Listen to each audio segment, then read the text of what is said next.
बेहद शर्मनाक है। और मुझे लगता है कि बहुत सारे जो यादव लोग बाबा साहब को मानते हैं वो भी दुखी होंगे, हम तो दुखी हैं ही। और यादव समाज को ये समझ आना चाहिए कि वो भी शूद्र हैं और जितना वो बाबा साहब से नफ़रत करेंगे उतना ही आपस की एकता में दिक्कत आएगी, उतना ही बीजेपी को फ़ायदा मिलेगा। हर जगह हम देख रहे हैं लगातार डॉक्टर बाबा साहब अम्बेडकर जी की प्रतिमाएं तोड़ी जा रही हैं, प्रतिमाओं पे काला कलर फेंका जा रहा है और बीजेपी की सरकार की कार्रवाई नज़र नहीं आती। बल्कि जब दलित समाज उद्वेलित होता, दुख में आक्रोश में आकर सड़क पर न्याय के लिए उतरता है, तो पुलिस उल्टा हमारे दलित समाज के लोगों पे लाठीचार्ज करती है, उल्टा उन्हीं पे मुकदमा दर्ज कर देती है और जिन्होंने मूर्तियों को तोड़ा है, कलर लगाया है, उनके खिलाफ वो सख्त कार्रवाई नज़र नहीं आती। ये तो बीजेपी का चाल चरित्र है।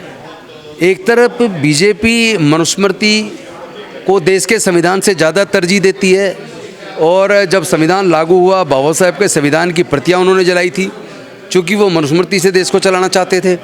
और चुनाव के लिए, वोट की राजनीति के लिए इस बार बाबा साहब के जन्मदिन से पहले बीजेपी ने बाकायदा आदेश निकाला कि हर ज़िले में, हर तहसील में बीजेपी बाबा साहब अम्बेडकर जी की जयंती मनाएगी। और उत्तर प्रदेश के अंदर तो खुद मुख्यमंत्री ने एक फंड रिलीज़ किया कि बाबा साहब की मूर्ति के ऊपर छतरी लगाई जाएगी। तो ये बिल्कुल ऐसा हुआ कि मूर्ति पे माला और विचारों पे ताला। ये बीजेपी की सरकार डॉक्टर बाबा साहब अम्बेडकर से नफरत करती है, इनके नेता बाबा साहब अम्बेडकर से नफरत करते हैं। आए दिन जहाँ जहाँ बीजेपी शासित राज्य हैं, चाहे वो मध्य प्रदेश हो, चाहे वो उत्तर प्रदेश हो, चाहे वो राजस्थान हो, हर जगह हम देख रहे हैं लगातार डॉक्टर बाबा साहब अम्बेडकर जी की प्रतिमाएं तोड़ी जा रही हैं, प्रतिमाओं पे काला कलर फेंका जा रहा है और बीजेपी की सरकार की कार्रवाई नज़र नहीं आती। बल्कि जब दलित समाज उद्वेलित होता, दुख में आक्रोश में आकर सड़क पर न्याय के लिए उतरता है, तो पुलिस उल्टा हमारे दलित समाज के लोगों पे लाठीचार्ज करती है, उल्टा उन्हीं पे मुकदमा दर्ज कर देती है और जिन्होंने मूर्तियों को तोड़ा है, कलर लगाया है, उनके खिलाफ वो सख्त कार्रवाई नज़र नहीं आती। उनको आइडेंटिफाई करके पकड़ने की तरफ उनकी ईमानदारी नज़र नहीं आती। और ये सब इसलिए है क्योंकि भारतीय जनता पार्टी की सोच मनुवादी सोच है, मनुस्मृति वाली सोच है। बाबा साहब से और उनके संविधान से वो नफरत करती है। वोट के लिए, केवल दिखावे के लिए बाबा साहब की जयंतियाँ ये लोग मनाते हैं। कई जगह सर ऐसी वीडियो सामने आती है, प्रशासन कहता है कि आप नई परंपरा मत डालिए। नहीं, मैं एक बात और कह दूं, ये डॉक्टर बाबा साहब अम्बेडकर जी की मूर्तियां तोड़ सकते हैं लेकिन उनकी विचारधारा नहीं खत्म कर सकते। उनकी विचारधारा केवल भारत में नहीं, पूरे दुनिया में तथागत बुद्ध के बाद सबसे ज़्यादा मूर्तियाँ डॉक्टर बाबा साहब अम्बेडकर की लगी हैं। लेकिन सबसे ज़्यादा मूर्तियाँ भी अगर टूटी हैं तो बुद्ध के बाद बाबा साहब अम्बेडकर की टूटी हैं। सबसे ज़्यादा किताबें, रिसर्च बुद्ध के बाद बाबा साहब अम्बेडकर पे लिखी गई हैं और सबसे बड़ी लाइब्रेरी वो भी डॉक्टर बाबा साहब अम्बेडकर की थी। तो ये लोग बाबा साहब से नफरत करते हैं तो हम सब जानते ही हैं, लेकिन ये जितना मर्जी मूर्तियों पे हमला करें उतना ही ज़्यादा बाबा साहब अम्बेडकर का विचार पूरी दुनिया में फैलेगा, ये रोक नहीं पाएंगे। शासन अनुमति नहीं देता ये कह के कि ये नई परंपरा है, क्या बाबा साहब की जयंती मनाना है, शोभा यात्रा निकालना, ये नई परंपरा हो सकती है? नहीं, ये एक्चुअली बीजेपी के द्वारा किया जा रहा है।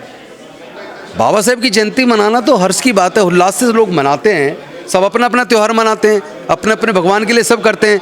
तो हमारा दलित समाज, वंचित वर्ग, वो डॉक्टर बाबा साहब अम्बेडकर को भगवान मानता है, तो उनकी जयंती को खुशहाली तरीके से मनाएगा, इसमें दिक्कत क्या है? लेकिन उसमें जिस तरह दबाव बनाया जाता है, परमिशन देने से मना किया जाता है, यही मनुवादी सोच है और इसके लिए सारे शासन तंत्र का इस्तेमाल बीजेपी कर रही है। सर, कासगंज से एक बड़ी पीड़ितदायक घटना सामने आई है जहाँ पर यादव समाज ने बाबा साहब की जयंती बेहद शर्मनाक है, बेहद शर्मनाक है। और मुझे लगता है कि बहुत सारे जो यादव लोग बाबा साहब को मानते हैं वो भी दुखी होंगे, हम तो दुखी हैं ही। और यादव समाज को ये समझ आना चाहिए कि वो भी शूद्र हैं और जितना वो बाबा साहब से नफरत करेंगे उतना ही आपस की एकता में दिक्कत आएगी, उतना ही बीजेपी को फ़ायदा मिलेगा। आप लोग इतनी मेहनत कर रहे हैं समाज को समझाने के लिए, क्या वो मैसेज पहुंच नहीं पा रहा लोगों तक? नहीं, जा रहा है। पहले ज़्यादा विरोध होता था। अब जब से हमारे पिछड़े वर्ग के लोग डॉक्टर बाबा साहब अम्बेडकर के विचारधारा को पढ़े हैं, उन्होंने अपने जीवन को बाबा साहब की विचारधारा को आत्मसात किया है, तब से घटनाएं कम हुई हैं। अब ये है कि अब जल्दी पब्लिक के नज़र में आ जाते हैं सोशल मीडिया से, अन्यथा अब बहुत बड़े पैमाने पे पिछड़े वर्ग, चाहे यादव हों, कुर्मी हों, मौर्य, शाक्य, कुशवाहा हों, वो बुद्ध को और बाबा साहब को मानने वालों की संख्या उनमें बहुत ज़्यादा बड़ी है। तो बाबा साहब के विचार को दबाया जा सकता है क्या इस तरह? बाबा साहब के विचार को कोई नहीं दबा सकता। पूरे दुनिया में महानतम लोगों में डॉक्टर बाबा साहब अम्बेडकर हैं और वो बाकी बड़े नेताओं की तो जयंतियाँ सरकारें मनाती हैं, लेकिन बाबा साहेब की जयंती इस देश में नहीं पूरी दुनिया में समाज के लोग मनाते हैं और अपने पैसे से मनाते हैं। सर बिल की बात करें जो बीजेपी सरकार सब में प्रचार करे कि जो कांग्रेस है वो महिला विरोधी है, 33% आरक्षण लागू नहीं होने दिया, तो वाकई में क्या ये महिला आरक्षण बिल था या ये नहीं, 4 महिलाओं से डर के वो संसद में नहीं आए। तो जो 4 महिलाओं से सांसदों से झूठा आरोप लगा के डर के संसद में ना आया, वो 33% महिलाओं को आरक्षण देगा क्या? और दूसरी बात, महिला आरक्षण नहीं गिरा, वो तो पास हो चुका 2023 में, उसको लागू कर दो। 543 सीटों में 33% लागू कर दो। और दूसरी बात, जिस कांग्रेस पे वो आरोप लगा रहे हैं, उस कांग्रेस ने सुचेता कृपलानी को पहला महिला अध्यक्ष बनाया कांग्रेस पार्टी का। देश में पहली प्रधानमंत्री इंदिरा गांधी जी, वो कांग्रेस ने बनाई।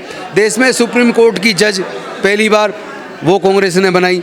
देश की पहली राष्ट्रपति प्रतिभा देवी सिंह पाटिल कांग्रेस ने बनाई। देश की पहली लोकसभा की स्पीकर मीरा कुमार, वो कांग्रेस ने बनाई। तो ये आरोप बीजेपी खुद तो बताए उन्होंने कितनी महिला अध्यक्ष बनाई हैं, कितनी महिला प्रधानमंत्री बनाई हैं, वो बताए ना। कौन सा गिरा सर, ये इनको कंफ्यूजन है ना लोगों को। बिल गिरा डिलिमिटेशन का, और वो साजिश थी। जिस तरह की साजिश इन्होंने आसाम में बाउंड्रीज बनाई है डिलिमिटेशन चुनाव जीतने के लिए, और वेस्ट बंगाल में बनाई है, ऐसी हरकत ये 2021-22 में दिल्ली में कर चुके हैं। निगम के चुनाव में जिन सीटों पर बीजेपी हारती थी, वोटों की संख्या ज़्यादा थी, वहाँ तो जहाँ 4 वार्ड थे उनको घटा के 3 कर दिया, और जिस जगह पे 3 वार्ड थे जहाँ बीजेपी जीतती थी वहाँ बढ़ा के 4 वार्ड कर दिए, जबकि वहाँ वोट की संख्या कम है।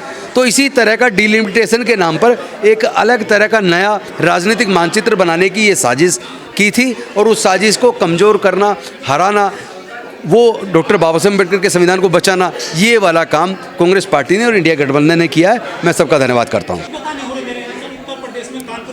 देखिए, ये गुंडागर्दी बीजेपी की सोच है, क्योंकि शासन अपने आप फैसले नहीं लेता। कहते हैं ना, जैसी राजा वैसी प्रजा।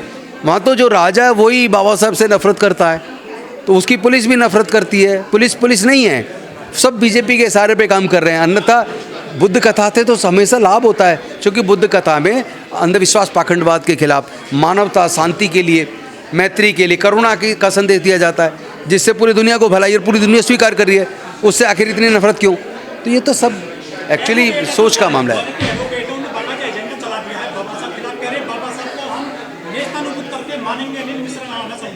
सुनिए ना, उसका जिक्र करना ही मूर्खता है। एक आदमी को इतना ज़्यादा आप बिल्कुल कवरेज मत दीजिए। एक आदमी से एक का मतलब पूरा देश नहीं होता।